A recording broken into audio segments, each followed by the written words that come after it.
Ashma harka kam jirtan daawwattoota fi hordoftoota AGM akkasuma warroonni Tolchaa Huseen Maddaa hundi keessanuu bakka jirtanitti lafa jirtanitti nageenya Rabbii isinirraa haa jiraatu jechuu barbaada. Egaan itti aansuudhaan guyyaa kaleessaati namoonni tokko tokko waa'ee ibsa kaleessaa Yudureen paartii biyyoolessaa Oromiyaa Afgaafi TV OBN godhe waliin irratti taasirratti yaada kennu kennii jiraniitiin namoota hedduun karaa Facebookaatiin nagaafataa turanii anis asirratti waa tokko jechuu barbaada. Ijjannoon kiyyaa ijjannoo walabummaa Oromiyaati. Jaarmaan walabummaa Oromiyaatti amanu anaaf jaarmaa kooti. Jaarmaan Itoophiyaa tursiisuudhaaf Empire Itoophiyaa miilik ijaare kana tursiisuudhaaf qabsaa'u mootu anaaf tarii akeeka waloo qabaachuu qabna mootummaa kana jigsuu irratti garuu kaayyoon kiyya kaayyoo walabummaa Oromiyaati jechuudha. Hanga Oromiyaa walaba baatutti hin qabsoofna. Jaarmaan walabummaa Oromiyaa Empire dullatti kana diiguudhaan biyya ummattootaas ijaaruu barbaadu anaaf hawwii kooti jechuudha. Jaarmaa kooti. Kanaaf jaarmaa san deeggara. Gama waa'ee haasawa guyyaa kaleessaa Brigadier General Kamal Galchuu dubbatetti yoo kadeebinu taate dhugaa dubbachuudhaaf namni kenna dhugaa hin jaalatu. Sababaan armadura wanti baratame qabsoo kana keessatti wanta hin jirre hin jira jedhanii kijiba dhugaa fakkeessanii walitti himuudhaan abdii hin jirre walitti huruudhaan qabsoo kana sadarkaa hin taanetti akka namni hubatu gochuun waan baratameef gaafa dhugaan akka kanaa gadi baheetiin walitti himamu namni hin fudhatu. Dhugaan hin hadhooyti. Kijibarra dhugarra kijibatu mi'aaya. Namni yoo kijibe yoo waan kijiba wayii barreessi irra dhageetti argata. Namni tokko nama tokko yoo ka dhugaan isa faarsu taate irra nama tokko irratti yoo ka duulu taate irra dhageetti argata jechuudha. Haasawni Jeneraal Kamal Galchuu guyyaa kaleessaa Oromoo Oromummaadhaaf yaaduun Oromoo ummata Oromootiif yaaduun Oromoo paartiif yaadu osoo hin tahin Oromoo aangoof yaadu osoo hin tahin Oromoo nama tokkoof yaadu osoo hin tahin Oromoo Oromiyaa fi ummata Oromootiif nagaa ummata Oromootiif yaaduuf haasawni guyyaa kaleessaa Brigadier General Kamal Galchuu dubbatee dhibbaan dhibbatti sirriidha. Akka ilaalcha kennatitti akka ilaalcha keessitti akka ilaalcha isaatitti akka ilaalcha isiitti tarii haasawni sun si gammachiisu dhabuu danda'a. Maaliif ilaalcha isarraa adda ta'e siyaasa isarraa adda ta'e waan hordoftuuf. Amma nu hunda kennaa siyaasni PP nu gammachiisa nu gammachiisu. Nu hunduu PP balleessuudhaaf ifaayina. Nu hunduu PP balleessuudhaaf qabsoofna. Hundi kenna. Garuu kana gaafa jennu ilaalchi siyaasaa nuti hordofnu tokko akka tokkotti yaannaa akka tokkotti hafuura baafanna jechuun miti garaagarummaa jira. Haasawa Brigadier General Kamal Galchuu kaleessa takka takkaan kaafneet ilaalla. Haasofni waa'ee gamtaatirraa kaafnu. Amma wanti duulli Jeneraal Kamal Galchuu irratti deemaa jiru miidiyaa OBN irratti maaliif dhiyaatedha? Miidiyaa OBN irratti maaliif dhiyaate? OBN miidiyaa Oromooti miti. Gibira abbaa kiyyaatiin, gibira abbaa keetirraa, gibira ibalurraa, gibira sirraa, gibira ummata Oromoo irraa walitti qabamuun miidiyaan kun dhaabbate. Galii qonnaan bulaa Oromoo sassaabamuu irraa miidiyaan kun dhaabbatee qilleensa satalaayitii doolaara meeqa kafalatee dalagaa jira jechuudha. Daawud Ibsaa gaafa OBN irratti dhufu yakkaa miti. Jawaar Muhammad gaafa OBN irratti dhufu yakkaa miti. Baqqalaa Garbaa gaafa OBN irratti dhufu yakkaa miti. Mararaa Guddinaa gaafa OBN irratti dhufu yakkaa miti. Lammaa Magarsaa gaafa OBN irratti dhufu yakkaa miti. Dr. Abiy Ahmed gaafa OBN irratti dhufu yakkaa miti. Arra Jeneraal Kamal Galchuu OBN irratti dhufuun maaliif yakka ta'e? Qabxiin tuni ergaa cimaa of duubaan qabdi ergaa san isinii tuqaa jechuudha. Qabadhaa. Kun maaliif yakka ta'e? Lammaffaa ummati Oromoo maal gaafataa turre? Ati maal barbaadaa turte amma maal barbaadaa ture? Ummanni Oromoo hundi maal barbaadaa ture? Maal gaafachaa turre hoo? Paartileen Oromoo tokko nuuf ta'aadha. Tokko taanu malee hin injifannu tokko nu ta'aadha. Abiy Ahmed ilma Minilik lammaffaadha tokko nu ta'aadha. Namtichoo kana tokko taanee ofirraa kuffisnu malee kophaa deemne injifachuu hin dandeenyu tokko nu ta'aadha. Gamtaan akka ijaaramu gaafataan turreeti. Oromoon gamtaan akka ijaaramu gaafataan turre. Hayyee duuba yoo gamtaan akka ijaaramu ka barbaaddu taate eenyutu gamtaa akka hin milkoofne gamtaan kun akka hin ijaaramne danqaa ta'e jettee maaliif hin gaafanne? Kamal Galchuu maaliif OBN irratti dhiyaate? jettee gagaafattu yoo ka ummata Oromootiif yaaddu taate yoo ka bilisummaadhaaf yaaddu taate yoo ka walabummaadhaaf yaaddu taate maaliif gamtaan kun galma gahuu dhabe maaliif gamtaan kun milkaa'uu dhabe jettee maa hin gaafatin gamtaan maaliif milkaa'uu dhabe gamtaan wanti inni milkaa'uu dhabeef sababoota gurguddoo lama sadii kaasuun hin danda'ama tokkoffaa sababa aangoo namaa gamtaa hoogganuuti gamtaan kun hin dhufee gamtaan gaafa ijaaramu nama tokkotu hooggana booda dabareedhaan aangoo wal jijjiiran jechuudha hooggantoonni sadiin Hayyu dureen adda bilisummaa Oromoo Daawud Ibsaa gamtaa kana ani hoogganu malee hin ta'uu jedhe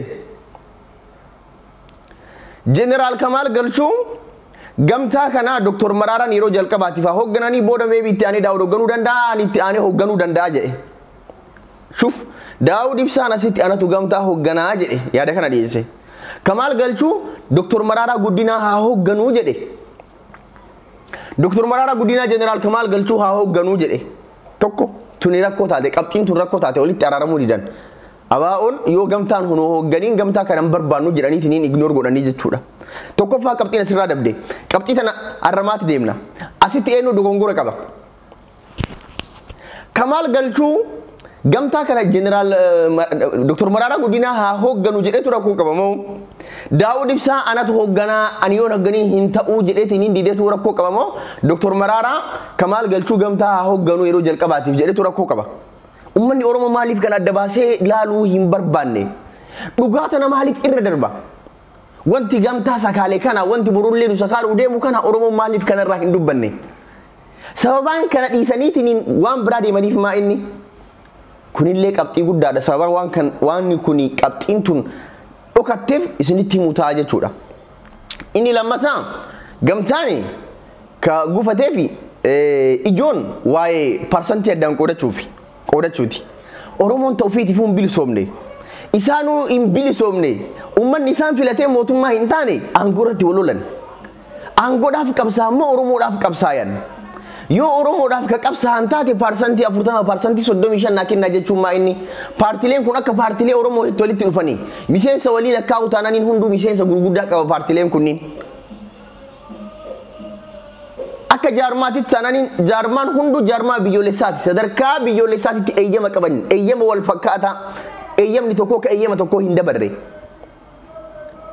ani parsantii 40 paarlamaa fi caffee keessatti teessoo argadhu malee ati teessoodhaaf qabsoofta moo gaafii uummata Oromoo deebisuudhaaf qabsoofta kaafaa'oon an 35 argadhu malee paabaa'oon 25 haa fudhatu kuni Oromoof yaadameeti moo aangoof yaadameeti qaamni kun Oromoof qabsaa jira moo aangoof qabsaa jira Oromoon waan kana maa kaasee hin dubbanne dhugaan Jeneraal Kamaal Galchuu kaleessa gabbaase kun maaliif sitti mul'anne qaamni gamtaa gufachiisee ka kumatamuu dhabee akkamitti namni OBN irratti maaliif dhiyaatee kumatama yoo dhugaan ka tokkummaa Oromoo barbaaddu taate waa'een gamtaa maaliif si yaaddessine aktiivistiin hayyuun Oromoo dhageettii qaba jettu ka waa'een jecha Amnesty International fi ABO jidduutti ka'ee si gube wanti kun maaliif si gubuu dhabe qulfii bilisummaatiif waa'ee Amnesty International mootu waa'ee gamtaa kanaatu qulfiidha ummata Oromootiif furmaanni waa'ee Amnesty International moo waa'ee gamtaa kana Oromoo nuti tokko taanu malee hin bilisoomna deebiin isaa salphaadha hin bilisoomnu bilisoomuudhaaf tokko ta'uu nu barbaachisa Abiyyi Ahmad shayxaana guddaa addunyaa kanaati Abiyyi Ahmad shayxaana guddaa addunyaa kanaati hammeenyi isaa Minilikiin caala hammeenyi isaa Haile Sillaasee caala nama kana kophaa fiiganii injifachuun hin danda'amu yoo tokko ta'an malee tokko ta'aa jedhaa jirra garuu jaarmiyaaleen siyaasa Oromoo tokko ta'uu didan maaltu tokko akka ta'uu isaan dhoorge isin beekaa jirtan garuu dhugaa kana awwaaltaniitiin hin soba hanqaaquu maaliif barbaachise dhiiroo qabsoo tanatti namni miidhamin hin jiru abbaa qabeenyaa hedduutu qabeenya isaatti dhabee itti deege haadha meeqatu ilmoo isii itti dhabe ilmoo meeqatu abbaa fi haadha ofii itti dhabeetiin yatiimummaadhaan rakkataa guddataa jira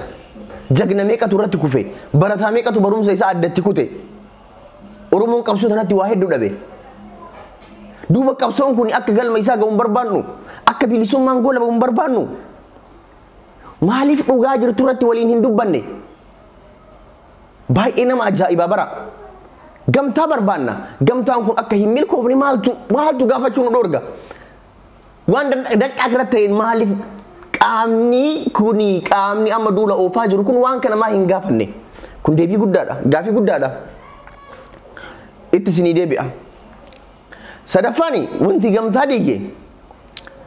gamtaa diige amma paartiileen sadiin kunniin hoyta naannoo irratti dorgoman buufata tokko irratti paartiileen sadiin akka jiraatan taate bakka sanatti deeggaraan paabaa'oo filata deeggaraan kafaa'oo filata deeggaraan abaa'oo filata deeggaraan bilchiginnaa filata carraa kanatti humni qabsoo Oromoo kun paartiilee sadiin kanatti jidduutti faca'ee piippiin filannoo injifachuu danda'aadha sodaan jiru shakkiin jiru paabaa'oon naannoo deeggarsa itti qabnu irratti walii dhiifna naannoo abaa'oon deeggarsa itti qabu abaa'oon itti dorgomu naannoo kafaa'oon deeggarsa itti qabu kafaa'oon haa dorgomu naannoo an deeggarsa itti qabu anatu itti dorgomaa yoo akkana goone qofa piippii injifachuu dandeenya jedhee yaada dhiyeesse lakki yaadni kun hin ta'uu irratti dorgomnaa jedhan kanatu danqaa ta'ee jechuudha isa kana maaliif hin gaafanne namni tokkummaa Oromootiif yaadu waa'een gamtaa dhaabota sadiinii maaliif isa yaachisuu dhabe namni tokkummaa Oromootiif yaadu waa'een tokkummaa jara kanaa maaliif isa yaaddessuu dhabe namni tokkummaa Oromootiif yaadu gaafii dhugaa ta'alaala jirtu ta ifaan ifatti mul'attu tana maaliif gaafachuu dhabe ololli deemaa jiru gaafiin kun akka hin kaaneef ololli deemaa jiru gaafiin kun akka ajandaa hin taaneef wanti kun badii guddaadha Oromootti balleessanii jiran Oromootti jekkanii jiran Oromoof qabsoofna jedha dantaa ofii keessatti ilaallatanii jiran inni kun immoo qabsoo bilisummaa Oromoo sakaalaa jira wanti kun hundi akka dhokatuuf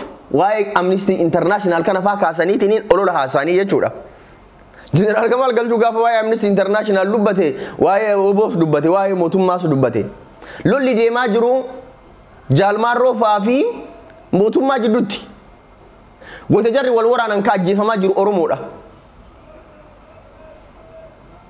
waraanni bosona jiru Oromoo ajjeese qaba mootummaan Oromoo ajjeese qaba jechuudha kana haaluu hin dandeenyu lubbuun Oromoo qaama lamaan jidduutti badaa jirti jechuudha kana haaluu hin dandeenyu isa kana soma jechuun ni barbaaddanii lubbuun Oromoo waraana kana jidduutti badan jirtu ilaalcha siyaasaa isarra adda ta'e waan qabuuf lubbuun Oromoo guyyaa guyyaan Abiy Ahmad lafarraa dugugaa jiru hin jiru kabir ciginnaan Oromoo lafarraa dugugaa jirtu hin jirti lubbuun Oromoo jidduu kanneen lamaanitti baduu deema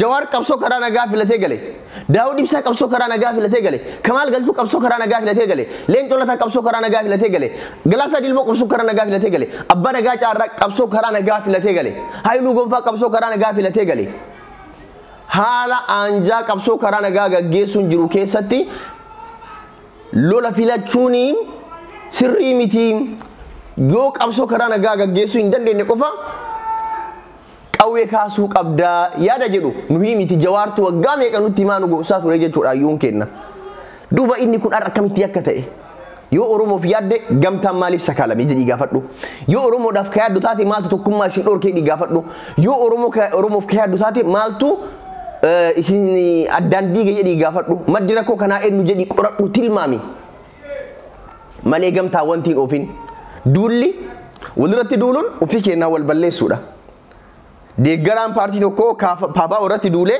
paabaa'oo balleessuu hin danda'u paabaa'oon deeggaraa cimaa miseensa cimaa kakaayyoo isaatti ciccuka ololaan garaagaran hin daddaa'ine qaba deeggaraan paabaa'oo paartii tokko irratti yoo ka duulu taate paartiin sun socho'uu hin danda'u maaliif innis akkuma san deeggaraa cimaa miseensa cimaa mararfataa cimaa qabaa jechuudha ololaan wal balleessuu hin dandeenyu gaaf walirratti olollu Dr. Abiy dachiin bal'atti gaaf nuti walirratti olollu Dr. Abiy lafti baati gaaf nu walirratti olola oofnu Dr. Abiy onnee dhiibeetiin wiskii isaa dhugaa bulaa jechuudha maaliif nuti ofii kennaa wal nyaataa jirra namni ofii wal nyaatu akkamitti biyya mootummaa kuffisuu danda'a hin danda'u jechuudha ammallee ilaalchi dadhabaan tokko maali beeytanii nu qofatu Oromoo bakka bu'aa ati qofti Oromoo bakka hin buutu paabaa'oon qofti ka Oromooti miti kafaa'oon qofti Oromooti miti abaa'oon qofti ka Oromooti miti hunduu ka Oromooti Oromoon gariin paabaa'oo jaalata Oromoon gariin kafaa'oo jaalata Oromoon gariin abaa'oo jaalataa jechuudha kamtu akka irra jaalatama qabu kamtu akka irra fudhatama qabu filannoon haa dhufu filannoon haa mirkaneessu garuu mootu dhugaa irraa dabuun hin barbaachisu badii kaleessa jeneraal Kamaal galchuu keessaa namni badii takka jedheetiin hin natti mujira. Waa'ee Amnesty International jeneraal ka dubbatee mootummallee sirriin jiru warri bosona jirullee sirriin jiru. Lubbuun Oromoo qaama kanneen jidduu lamaanitti ba'aa jira. Wanti kun soba namni jedhu jira. Hin jiru jechuudha. Wanti kun hundi maaliif deema? Sababaan duulli kun gaggeeffamuuf maa inni? Oromoon gamtaan maaliif diigame jedhee akka hin gaafanne dubbii tana dhoysuudhaaf. Icciitiin sabaatu baasee jedhan icciitiin sabaa ka Oromoon hin beekne kaminni icciitiin sabaa ka saba jala dhokatu kaminni icciitiin keessan ka bilisiginnaan hin beekne kaminni waan atiin Facebook gubbaa oltu beektu caalaa Dr. Abiyyi waa'ee gamtaa kana quba qaba. Waan nuti keessa ollee bullu kana karaa damee basaasa isaatiin quba qaba. Icciitiin ati bilisiginnaa jala dhoysu tokko illee hin jiru. Oromoon hagayoom jaarmiyoota siyaasaatiin sakaalameetiin hin duubatti hafa. Hagayoom wal burjijjiin uumama. Oromoon dhugaa jirtu beekuu qaba. Oromoon dhugaa jirtu hubachuu qaba. Jaarmiyaaleen Oromoo maaliif tokko tokko dadhaban nyaqalfa achi keessa jiru beekuu qaba Oromoon. Oromoo jalaa wanni dhokka tokko illee hin jiru. Oromoo jalaa dhugaa isaa dhoksaa Oromoof qabsaa'uu hin dandeettu. Oromoo dhugaa isaa itti himaa qabsooftaaf. Haasawni jeneraal Kamaal galchuu si gammachiisuu dhabuu danda'a. Dhugaa waan ta'eef. Osoo amma kijiba kada baratu taate haasawni sun hin mi'a. Kijibni haasawa mi'eessa. Garuu kijibaan Oromoo ijaaruun hin danda'amu. Manni kijibaan ijaarame guyyaa dhugaan dhufte diigamaa jechuudha. Kanaaf Oromoon haqa qabna. Dhugaa qabna. Dhugaa keenya saniinuu yoo falmanne dhugaa keenya saniinuu yoo kan qabsoofnu taate dhibbaan dhibbatti injifanna. Walirratti duullee wanti ati buuftu tokko hin jirtu. Atiin sabboonummaa Oromoo namaa kennitee namarraa fuudhuu hin dandeettu. Ati gootummaa Oromoo namaa kennitee luunummaa nama muuduu hin dandeettu. Eenyullee sabboonummaa kennee irraa fuudhuu hin danda'u. Eenyullee Oromummaa namaa kennee Oromummaa namarraa mulquu hin danda'u. Ati eenyuun ka Oromummaa namarraa mulqitu. Ati eenyuun ka sabboonummaa Oromoo namarraa mulqitu. Ani eenyu ka Oromummaa sirraa mulqu ani eenyu ka sabboonummaa sirraa mulqu. Kuni dogongora guddaadha.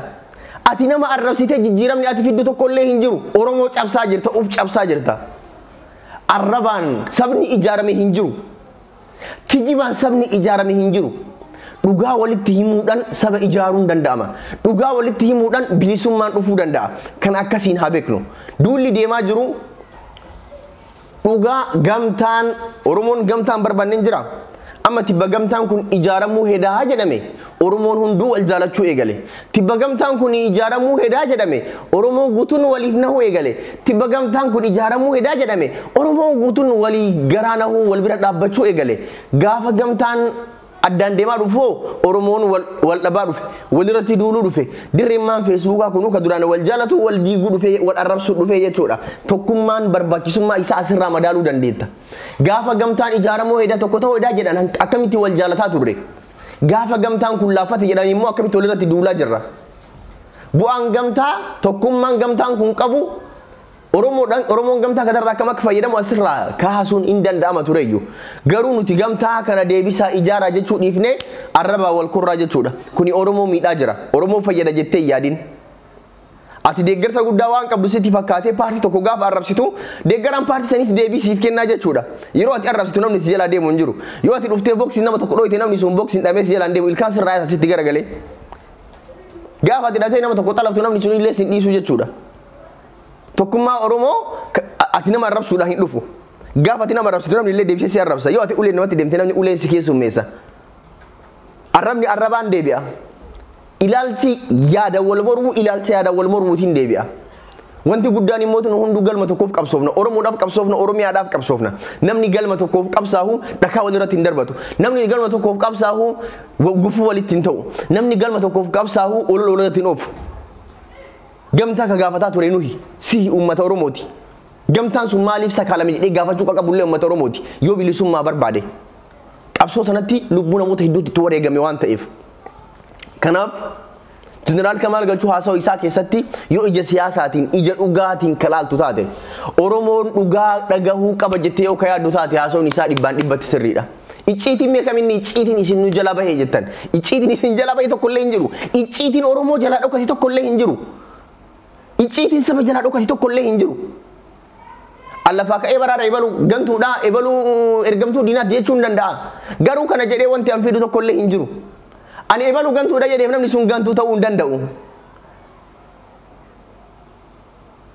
kanaaf falli jiru wal jaalachuu qofa falli jiru tokko ta'uu qofa falli jiru wal mararfachuu qofa falli jiru wal qusatuu qofa falli jiru dhukaa walitti banii deemuu qofa falli jirtu walabummaa oromiyaatiif qabsaa'uu qofa asii waa'ee qabsoo oromoo dubbataa asii Itoophiyaa ijaaruuf deemuun furmaata oromoof hin ta'u Itoophiyaa keessatti oromoon furmaata hin argatu impaayerri kun diigamu malee oromoon furmaata hin argatu biyyi tun diigamtee bifa haaraatti ijaaramtu malee oromoon nagaa hin argatu kana walitti himuu barbaachisa oromoon kana beekuu qaba waa'ee dhugaa isaa beekuu qaba oromoo dhugaa itti himaa ijaara dhugaa jalaa dho'isaan ijaarina kanaaf namooti yaada kiyya nagaafattan dhibbaan dhibbatti yaadni kiyya isa kana ijjannoon kiyya isa kana ololli immootu tarii namoota dhuunfaa duubatti deebisuu danda'a nama akka deeggaraa paabaa'oo namoota akka nuhii nama dhugaan oromoof dhaabbate ololli duubatti hin deebisu ololli hin jabeessa akka warqiin yoo ibiddaan affeelamu jabaatu sana agartanii ololli akkasitti qabsaa'aa jabeessaa jechuudha warra kaayyoo hin qabne garuu duubatti deebisuun mala